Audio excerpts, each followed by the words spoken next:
जय भीम दोस्तों, मैं आपका दोस्त सुधीर कुमार जाटव और आपका स्वागत है मेरे channel real talk with Sudhir Kumar Jatav में। जैसा कि मैं आपको पहले भी बताता रहा हूं कि बहुत से लोग आपके बीच में आते हैं, बाबा साहब की बात करते हैं, संविधान की बात करते हैं और आपको बरगलाने का काम करते हैं। और इस बार तो इन लोगों ने बिल्कुल अति कर रखी है। ये बाबा साहब के नाम पर, संविधान के नाम पर आपको बरगला कर आपकी वोट लूटना चाहते हैं। ऐसे लोगों से आज मेरे कुछ सवाल हैं। ये लोग सिर्फ अनुसूचित जाति, जिसमें भी एक विशेष जाति है जो बहुजन समाज पार्टी की वोट है, उनके बीच जाते हैं, उनको बरगलाने का काम करते हैं, उनकी वोट लूटने के लिए हर संभव प्रयास करते हैं। ये लोग कभी भी अपनी जाति के बीच नहीं जाते, कभी भी अपनी जाति से बाबा साहब के नाम पर, संविधान के नाम पर वोट नहीं मांगते। क्या सिर्फ अनुसूचित जाति ने ही संविधान की रक्षा करने का ठेका ले रखा है? क्या अनुसूचित जाति ही बाबा साहब के अनुयायी है? क्या जिस जाति से ये संबंध रखते हैं वो बाबा साहब के अनुयायी नहीं हैं? बहुत से लोग हैं जो आपको बरगलाते हैं। सबसे पहले बात हम राहुल गांधी की ही करते हैं।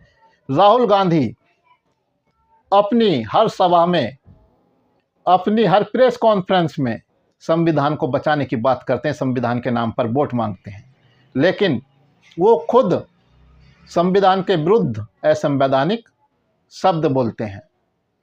वो अपनी हर मीटिंग में भारत देश का नाम हिंदुस्तान बोलते हैं, जबकि भारतीय संविधान में कहीं भी हिंदुस्तान का जिक्र नहीं है। ये बजी ना ताली, 1 लाख रुपए हिंदुस्तान के सबसे गरीब महिलाओं के बैंक अकाउंट के अंदर, वैसे ही जैसे अमेठी में होगा वैसे पूरे हिंदुस्तान में होगा। और फिर 5 जून को हम कानून बना देंगे। भाइयों और बहनों, अमेठी के हर गरीब परिवार में एक महिला चुनी जाएगी। उसके बैंक अकाउंट में साल का 10,000 नए, 50 नए, 70,000 नए, 80 नए, 90 नहीं, साल का 1 लाख रुपया बैंक अकाउंट के अंदर। भारतीय संविधान में इंडिया दैट इज भारत है, मतलब इंडिया ही भारत है। अंग्रेजी में इंडिया और हिंदी में भारत होता है। यही हमारे देश का नाम है, भारत। लेकिन राहुल गांधी बार बार भारत देश को हिंदुस्तान बोलते हैं। जब वो खुद असंवैधानिक शब्द का प्रयोग करते हैं तो वो किस प्रकार संविधान की रक्षा कर सकते हैं? किस प्रकार वो बाबा साहब की बात कर सकते हैं? क्योंकि बाबा साहब ने भारतीय संविधान में इंडिया दैट इज भारत लिखा था, ना कि बाबा साहब ने भारतीय संविधान में इंडिया दैट इज हिंदुस्तान लिखा। अगर इस देश का नाम हिंदुस्तान है और वो भारतीय संविधान के अनुसार है, तो क्यों नहीं बाबा साहब ने भारत के स्थान पर हिंदुस्तान लिखा? राहुल गांधी को इस बात का जवाब देना चाहिए। बार बार लोग उनसे इसको लेकर सवाल पूछ रहे हैं, लेकिन राहुल गांधी अपनी आदत से मजबूर हिंदुस्तान का ही जिक्र करते हैं, क्योंकि हिंदुस्तान का जिक्र करने पर उनको सवर्ण वोट मिलने का लालच है। वो अपने सवर्ण वोटरों को प्रभावित करना चाहते हैं और संविधान का नाम लेकर वो अनुसूचित जाति के वोटरों को प्रभावित करना चाहते हैं। अपनी एक जनसभा में वो कहते हैं कि हमारी सरकार आएगी तो 5 जून को कानून बनाएगी और हर गरीब महिला के खाते में 1 लाख रुपए आएंगे। जैसा आप जानते हैं कि 4 जून को तो परिणाम ही आएंगे। चुनाव परिणाम आने के बाद कई दिन तो इंडिया गठबंधन को अपना प्रधानमंत्री चुनने में ही लग जाएंगे। अगर चुनाव परिणाम इनके पक्ष में आता है तो उसके बाद शपथ ग्रहण समारोह होगा, प्रधानमंत्री और उनका मंत्रिमंडल शपथ ग्रहण करेगा, उसके बाद कोई कानून बनेगा। इस स्थिति में किस प्रकार इंडिया गठबंधन, राहुल गांधी 5 जून को कानून बना देंगे? सीधी सी बात है, ये जनता को मूर्ख समझते हैं, जनता को मूर्ख बनाने का काम करते हैं। कोई स्थिति नहीं है कि 5 जून को इंडिया गठबंधन कानून बना सके, 5 जून को इंडिया गठबंधन की बैठक हो सके, 5 जून को प्रधानमंत्री शपथ ले ले। सीधी बात है कि ये लोग जनता को मूर्ख समझते हैं और मूर्ख बनाने का काम करते हैं। इसके बाद इनके कई सहयोगी हैं जो सिर पर बाबा साहब की फोटो और हाथों में संविधान लेकर घूमते हैं और अनुसूचित जाति के वोटरों को बरगलाने का काम करते हैं। ऐसे ही एक प्रोफेसर लक्ष्मण यादव हैं जो बाबा साहब की बात करते हैं, संविधान की बात करते हैं और उनकी हर बात में बाबा साहब का संविधान का जिक्र होता है। वो कहते हैं कि बाबा साहब ने जब संविधान बनाया था तो उन्होंने कहा था कि अब राजा रानी के पेट से पैदा नहीं होगा बल्कि आपकी वोट से पैदा होगा। आज की लड़ाई संविधान को बचाने की लड़ाई है। जिस संविधान को बाबा साहब डॉक्टर भीमराव अंबेडकर ने अपना सब कुछ कुर्बान करके इस देश के लोगों को दिया था कि बहुत हुआ कि राजा अब रानी के पेट से पैदा होगा। भारत का संविधान लागू होने के बाद अब कोई राजा रानी के पेट से नहीं, जनता के वोट से पैदा होता है। आपके वोट की पेटी से पैदा होगा। बिल्कुल सही बात है, बाबा साहब ने ये कहा था। बाबा साहब ऐसी व्यवस्था करके गए थे कि राजा आपकी वोट से पैदा हो, ना कि रानी के पेट से पैदा हो। लेकिन आप लोगों ने उस व्यवस्था को इतना भ्रष्ट कर दिया कि राजा अब भी रानी के पेट से ही पैदा होता है। क्यों पैदा होता है? क्योंकि आप लोगों को गुमराह करते हैं, आप लोगों को झूठ बोलते हैं। कुछ बड़े राजपुत्र, कुछ बड़े राजघराने जिनका समर्थन आज प्रोफेसर लक्ष्मण यादव कर रहे हैं, क्या वो रानी के पेट से राजा पैदा नहीं कर रहे? सबसे पहले बात करें कांग्रेस की, तो कांग्रेस का इतिहास जवाहरलाल नेहरू प्रधानमंत्री, उनके बाद उनकी बेटी इंदिरा गांधी प्रधानमंत्री, उनके बाद उनके बेटे राजीव गांधी प्रधानमंत्री और उनके बाद अब राहुल गांधी कतार में लगे हैं। तो क्या इसको यह नहीं माना जाएगा कि राजा रानी के पेट से पैदा हो रहा है? अगर बात करें मुलायम सिंह यादव परिवार की, तो सबसे पहले मुलायम सिंह यादव मुख्यमंत्री, उसके बाद उनके बेटे अखिलेश यादव मुख्यमंत्री, और इससे भी आगे चलें तो शिवपाल यादव मंत्री, उससे आगे चलें तो अखिलेश यादव विधायक, डिम्पल यादव सांसद, शिवपाल यादव विधायक, रामगोपाल यादव सांसद, और अब चुनाव लड़ने वालों में 5 यादव समाजवादी पार्टी से चुनाव लड़ रहे हैं और वो पांचों मुलायम सिंह यादव के परिवार से हैं। अखिलेश यादव, डिम्पल यादव, आदित्य यादव, अक्षय यादव और धर्मेंद्र यादव।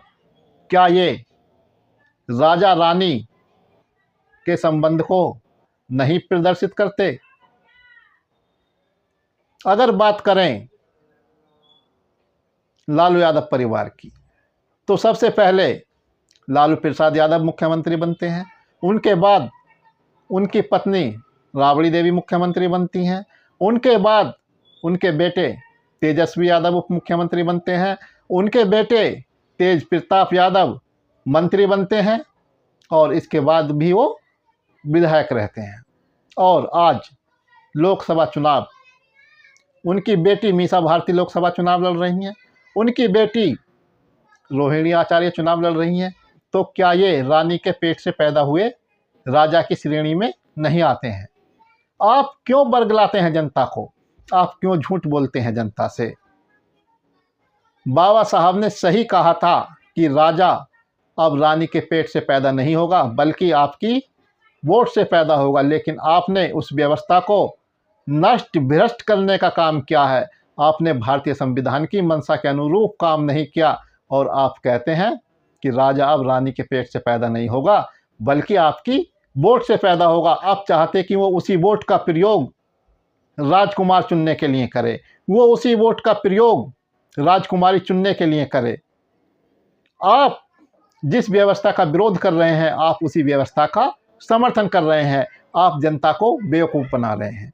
आगे आप कहते हैं कि 5 साल में समय आता है, चुनाव आते हैं कि आप रोटी को बदल दें। अगर रोटी को पलटा नहीं गया तो जल जाएगी। कि अगर रोटी को पलटा न जाए तो रोटी जल जाती है। तो चुनाव में रोटी पलटने के लिए हर 5 साल पे मौका मिलता है। अगर उस 5 साल के मौके को चूक गए तो बताओ ये हमारे बच्चों के भविष्य की रोटी जल जाएगी कि नहीं जलेगी?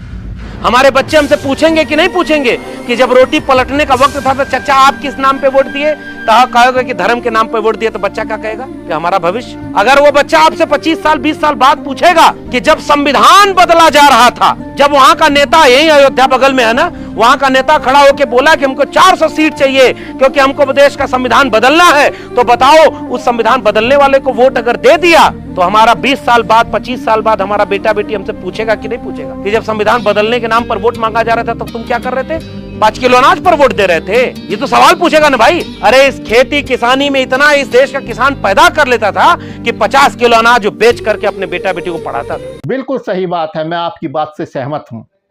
5 साल में रोटी को बदल देना चाहिए, लेकिन कौन सी रोटी बदलनी चाहिए?